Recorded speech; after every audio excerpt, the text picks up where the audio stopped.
Swati Sharma from computer science department from kite group of institution. हम आज एक लेक्चर रिकॉर्ड करने जा रहे हैं यहाँ पर बैंकर्स एल्गोरिथम से रिलेटेड, जिसका फॉर श्योर कोई ना कोई numerical as well as theory question आपके एंड सेमेस्टर एग्जाम्स में आता ही आता है। तो जिन लोगों को भी ये टॉपिक क्लियर नहीं था बैंकर्स एल्गोरिथम का, वो इस वीडियो के गो थ्रू एक बार हो, और हम कोशिश करेंगे कि और लेक्चर्स आपको प्रोवाइड किए जाएं जिससे आपकी पढ़ाई का कोई भी लॉस ना हो। तो कंटिन्यू करते हैं आज के लेक्चर्स के साथ। सबसे पहले हम बात करेंगे बैंकर्स एल्गोरिथम। बैंकर्स एल्गोरिथम की जरूरत कहाँ आई? हमने डेडलॉक पढ़ा। डेडलॉक ऑलरेडी एक ऐसी कंडीशन है जहां पर हमारा सिस्टम काम करना बंद कर देता है। अब वो काम करना बंद करता है तो इसका मतलब ये नहीं है कि वो काम करना ऐसी सिचुएशन में बंद करता है कि उसके पास कोई रिसोर्सेज है नहीं, उसके पास रिसोर्स नहीं है किसी सिस्टम के पास, या किसी प्रोसेस के पास रिसोर्स नहीं है।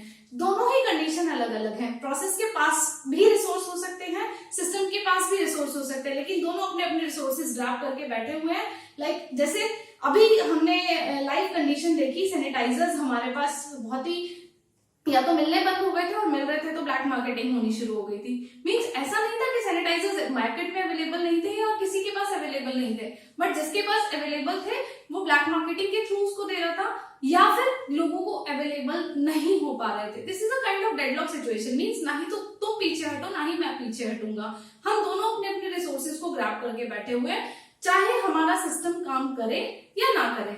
इसका ना तो प्रोसेस को कोई लेना देना है, ना प्रोसेस 1 को, ना ही प्रोसेस 2 को। तो ऐसी कंडीशन जहां पर हमारा सिस्टम काम करना बंद कर दे किन्हीं दो प्रोसेसेस की इस जिद की वजह से कि ना ही तो मैं अपना प्रोसेस कोई रिसोर्स छोड़ूंगा, दूसरा प्रोसेस कहता है कि मैं कोई रिसोर्स नहीं छोड़ूंगा। और अगर ऐसा हो कि कोई एक प्रोसेस अपना रिसोर्स छोड़ दे तो वो हमारी डेडलॉक की कंडीशन नहीं होगी। एक बार पहले एक प्रोसेस कंप्लीट हो जाए, फिर दूसरा प्रोसेस कंप्लीट हो जाए। ऐसा लाइफ सिनेरियो हम कई बार देखते हैं जब हम रोड पे ट्रैफिक चल रहा होता है और रोड पे ट्रैफिक में हमारी गाड़ी किसी ऐसी कंडीशन में फंस जाती है कि चारों तरफ से ट्रैफिक ब्लॉकेज हो जाता है। और तो ट्रैफिक जैम नहीं है, बट वो गाड़ी किस लिए फंसी हुई है? नोबडी केयर्स कि मैं पहले निकल जाऊं, और उसी के चक्कर में कि पहले किसको जाना है, मैं भी पहले जाऊंगा, मैं भी पहले जाऊंगा। अगर कोई एक गाड़ी बैक कर लेगा ऐसी सिचुएशन में तो क्या होगा? एक गाड़ी निकलेगी, धीरे धीरे हम चारों ही गाड़ियां निकाल लेंगे। तो ऐसे लाइफ सिनेरियोस जहां पर सिस्टम ऑलरेडी काम कर सकता है, रिसोर्सेज भी अवेलेबल है, बट बिकॉज ऑफ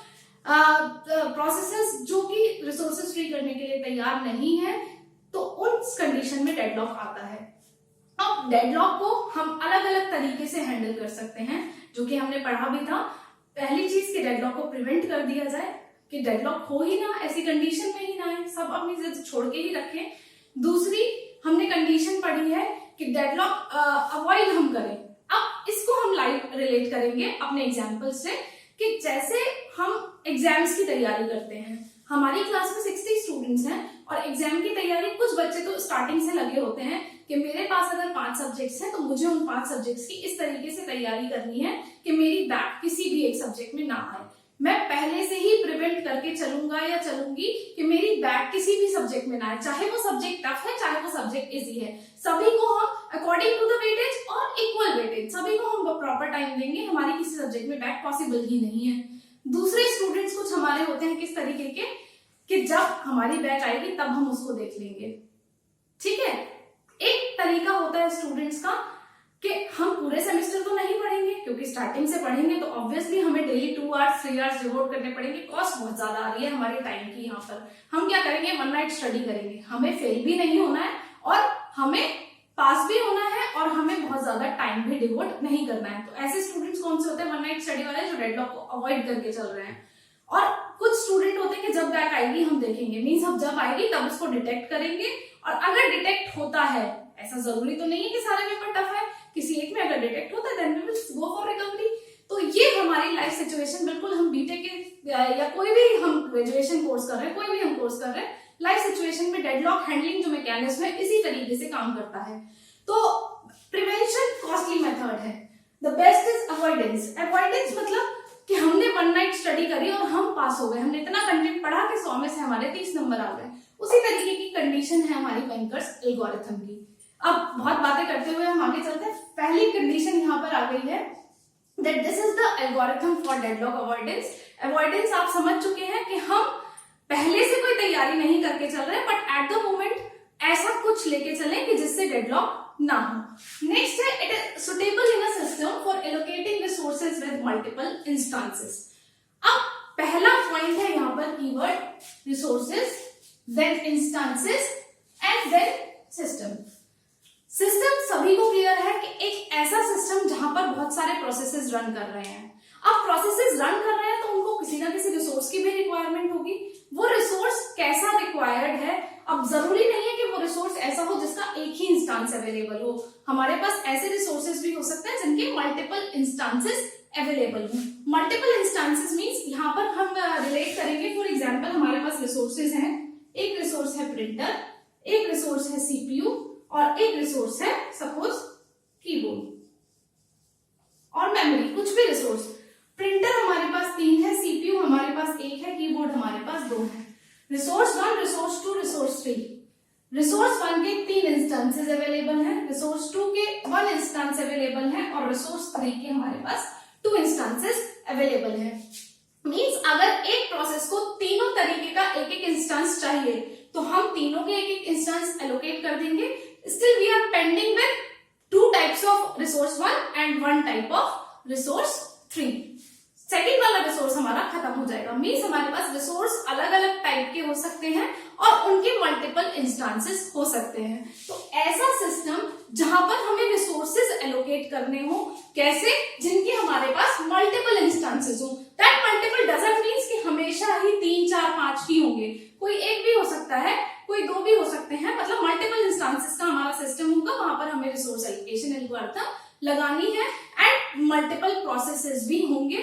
अब नेक्स्ट चीज हमारी आती है कि अब हमारे पास मल्टीपल इंस्टांसेस तो अवेलेबल है, हमारे पास 3 रिसोर्सेज हैं, उनके अलग अलग इंस्टांसेस हैं। अब हमें कैसे पता चलेगा, हम कैसे वो डेटा मेंटेन रखें कि किस प्रोसेस को कौन सा इंस्टांस एलोकेट है, कितने उसकी रिक्वायरमेंट है। तो उसके लिए अलग अलग डेटा स्ट्रक्चर्स हम यहाँ पर यूज करते हैं और वो डेटा स्ट्रक्चर्स हैं ये। चलिए इनकी बात करते हैं। पहला डेटा स्ट्रक्चर है अवेलेबल।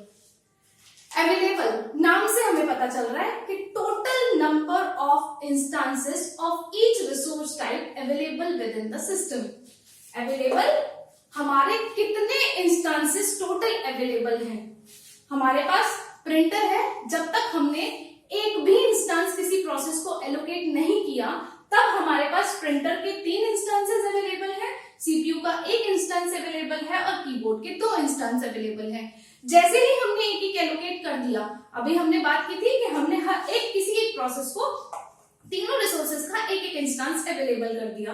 तो जब हमने एक एक एलोकेट कर दिया है तो अब अवेलेबिलिटी क्या हो गई है, 3 - 1, 1 - 1 and 2 - 1. Now the new available will be 2, 0 and 1. So availability means how many instances are yet not allocated to any process और कितने अभी हमारे पास करंट सिस्टम में अवेलेबल है। नेक्स्ट अब हमारा डेटा स्ट्रक्चर है max. Max means the maximum requirement of any process. For example, we are having different process P1 and P2. The requirement of process P1 is 111 and the requirement of process P2 is 101. It means that resource type is printer, CPU and keyboard, PCK, and this P printer की एक की requirement है process P1 को, C की एक की requirement है और keyboard की एक की requirement है। process P2 को प्रिंटर का एक इंस्टांस चाहिए और प्रोसेस P2 को सीपीयू का 0 इंस्टांस चाहिए और कीबोर्ड का 1 इंस्टांस चाहिए। Maximum requirement by any process of the resource जो भी होगी that is the max data structure. तीसरा डेटा स्ट्रक्चर हमारे पास है allocation. Allocation means how many instances are already allocated to any particular process. अब यहाँ रिक्वायरमेंट तो हमने दे दी कि 111 की रिक्वायरमेंट है, लेकिन क्या ऐसा नेसेसरी है कि जब हमने प्रोसेस स्टार्ट किया तब हमने 3 जो भी इसकी रिक्वायरमेंट है 111 और 121 हमने वो एलोकेट कर रखी है? ऐसा नेसेसरी तो नहीं है। तो allocation means how many instances of each resource type is allocated to a particular process. And last one is need. Need means last one is need and need means how many are allocated minus max. Need means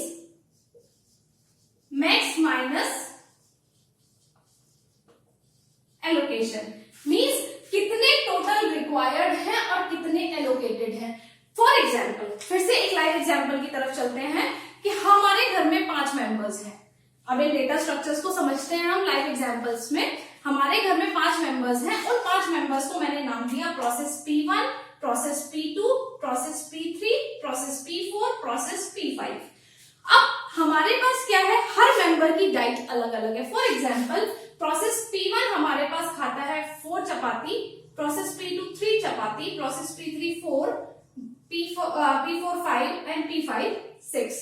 तो हमारे पास ये क्या आ गई है, max means this is the maximum requirement of each process. हर कोई इतनी इतनी चपाती खाएगा। अब जो भी खाना बना रहा है उसने इसको 2 चपातीज दे दी है, इसको 1 दे दी है, इसको 2, इसको 2, इसको 3 means this is the allocation. इतनी इतनी चपाती हमने एलोकेट कर दी है हर प्रोसेस को। Now the next is need. अब पेट भरने के लिए, अपनी भूख को शांत करने के लिए या अपने प्रोसेस को एग्जीक्यूट करने के लिए, ऑपरेटिंग सिस्टम की भाषा में हम बात करें, what is the need, 4 - 2, then 3 - 2, 3 - 1 and 4 - 2, 5 - 2 and 6 - 3। So this is the need कि कितनी हमारी टोटल डाइट है और कितनी हमें एलोकेटेड है, उसके बाद हमारी बचती है need means requirement, requirement of any process to execute, requirement of resource by any process to go up to its execution, and available means available। अब इसको हम लाइव फिर से चपाती से ही रिलेट करते हैं। अवेलेबल मीन्स कि जब हमने अपने घर का टोटल डाइट चार्ट बनाया तो हमारे पास कितना था, 6 + 5 11 + 4 15, then 3 18 and 4 22। This is the total available means जैसे ही हमारा सिस्टम पूरा एग्जीक्यूट हो जाएगा ये 22 चपातीज कंज्यूम हो जाएंगी। लेकिन अब घर में अगर हम देखें तो चपातीज कंज्यूम हो जाएंगी, बट हम सिस्टम मॉडल की अगर बात करें तो सिस्टम मॉडल मीन्स कि जैसे ही हमारे प्रोसेसेस एग्जीक्यूट हो जाएंगे उसके बाद हमारे पास ये 22 रिसोर्सेज वापस मॉडल में अवेलेबल हो जाएंगे। क्योंकि सिस्टम मॉडल क्या कहता है कि जैसे ही हमारा प्रोसेस अपने एग्जीक्यूशन को कंप्लीट करेगा उसके बाद हमारे सारे resources back to the system will be allotted. Is it okay? तो ये थे हमारे सारे डेटा स्ट्रक्चर्स। यहाँ पर हमने केवल एक ही रिसोर्स टाइप का एग्जांपल लिया, इसके अकॉर्डिंग ही हमारी मैट्रिसेस चेंज होती रहेंगी। जितने हमारे रिसोर्सेज होंगे उसके अकॉर्डिंग हमारा मैक्स, एलोकेशन और नीड कंप्लीट होता रहेगा। तो ये था एक ब्रीफ इंट्रोडक्शन बैंकर्स एल्गोरिथम का। Thank you so much for watching.